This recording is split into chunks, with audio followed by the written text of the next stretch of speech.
Now, China and Canada have imposed retaliatory tariffs on U.S. products after Washington targeted the countries with import levies. Mexico, also hit by Washington, is expected to announce its response later in the day. It might have already done that. Stocks across the world have fallen sharply after President Trump said there was no room for Canada and Mexico to avoid 25% tariffs on exports to the U.S. The Mexican peso and the Canadian dollar also dropped. Mr. Trump is also increasing tariffs on China from 10 to 20%. Canada's Prime Minister, Justin Trudeau, immediately announced more than $100 billion in tariffs on U.S. goods. Well, for more on this, I'm joined now in the studio by the international development economist and macroeconomic policy analyst, Professor Ken Ife, who's been a lead consultant to ECOWAS, the World Bank, and the African Development Bank. Thank you very much indeed for joining us. Thank you for having me. What are your thoughts on your reaction to the tariffs? Are you surprised by the scale of them? Not really. Not really. If you remember in my 3 interviews when President Trump was being sworn in your television here, I said that Trump has done his homework and he believed that it's better to have a trade war than to have a third world war, a global trade war itself. But anyway, but the thing is this.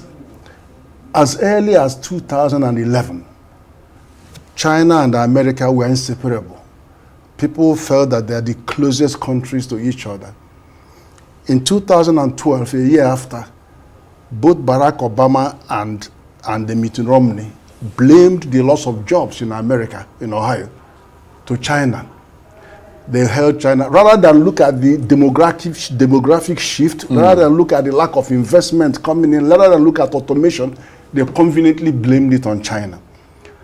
And then when Donald Trump came in, first of all, he said China was 500 billion deficit. They are stealing their technologies and trade secrets, over 300 billion a year. And for that reason, he came in with the tariffs. But at the same time, he also kicked out Huawei, because it's not just trade, there were other things on his mind. So he kicked out Huawei just the same way that they're dealing with TikTok. And Huawei is a Chinese company. That's a Chinese company, yeah. And his own argument there is that he doesn't even have the technology to understand their technology. So how can you regulate what you don't know?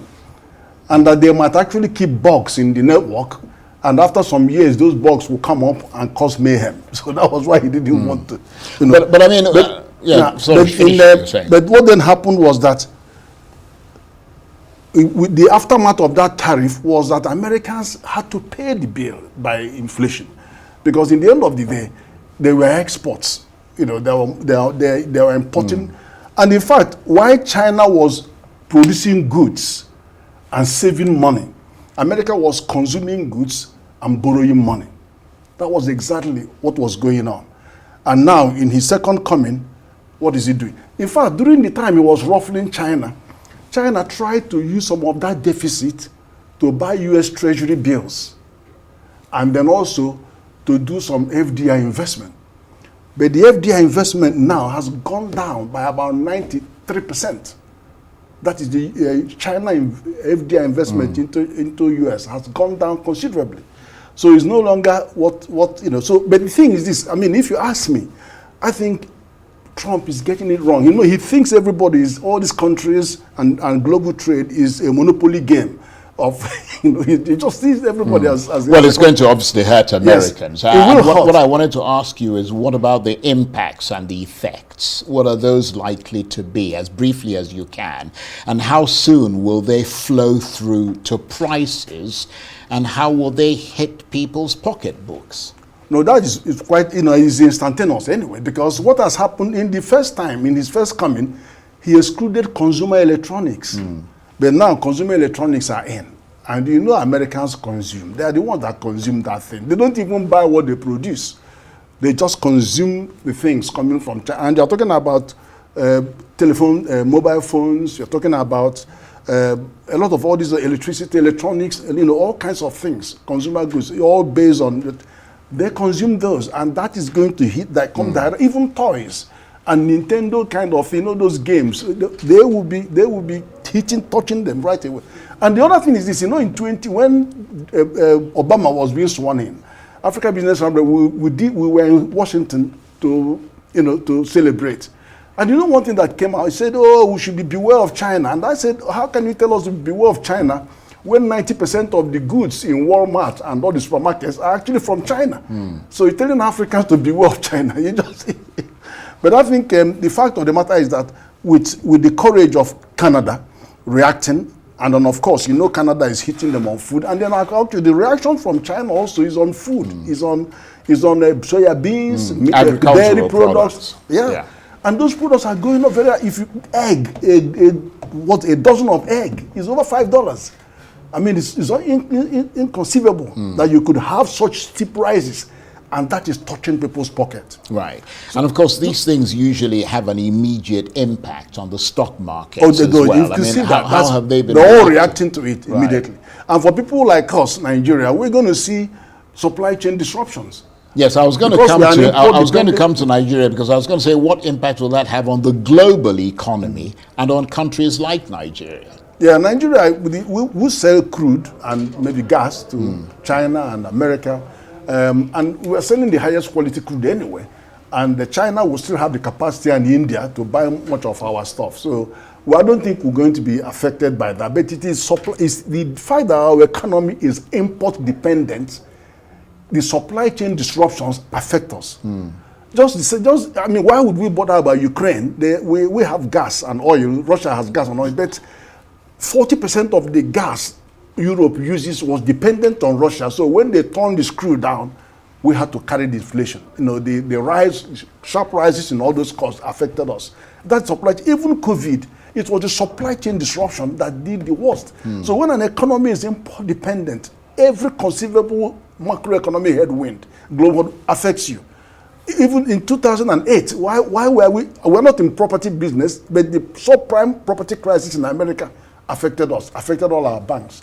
So that is one way it's going to affect. But in terms of, it will cancel out on export of crude. But then there's going to be more dumping of goods. Those that are facing very high tariff, they will dump. And dumping is not just dumping substandard goods. It includes subsidy of the host country and predatory pricing in your country that will affect your productive capacity. So that's the thing that I've been arguing this on imported petrol, because that is exactly what it is. Some of those things produced no longer meet the standard. So they have to be dumped, and that's not going to be this. But there is a good opportunity for Nigeria. I tell you, in 2019, 2020, I went to China, and that was when they were having this issue about the fallout. So I spoke to the company that has 68 mega industrial parks in China and brought him to Nigeria on the basis that he could invest 10 billion in 10 industrial parks in our free trade zones. Rather than bring those products here, assemble them here, and get back to America under AGOA, so that they will avoid those 20%. Well, AGOA might be going out the window now. They came in, and but then COVID broke out. Right. And they couldn't continue. Okay, so in summary, basically, trade tariffs, not a good idea. No. Nobody wins. Nobody wins in a trade war. Honestly, that's a mistake that he's making. I tell you what he could have done. He has a better choice. Look, in the end of the day, what Donald Trump wants is to redefine U.S.-China relationship and bring them back into a global economic system dominated by America. And that has gone. It has gone because China has been admitted into the 5 baskets of currencies and is a reserve currency.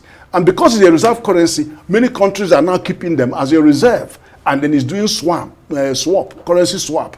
Now and again, they've also joined. They are now in BRICS, and the cardinal move is out through the window. So they're all walking away from a dollar denominator. Because in the end of the day, America owes the most in the world, but they will never pay their debt.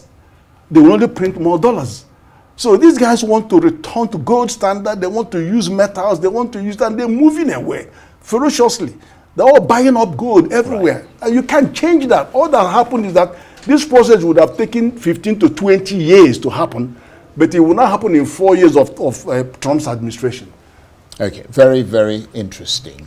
If a bit complicated for the person on the street, such as myself. But I want to thank you very much indeed. It's always great to get the benefit of your analysis. Professor Ken Ife is an international development economist and macroeconomic policy analyst. He was also a lead consultant to ECOWAS, the World Bank, and the African Development Bank. Thank you very much indeed.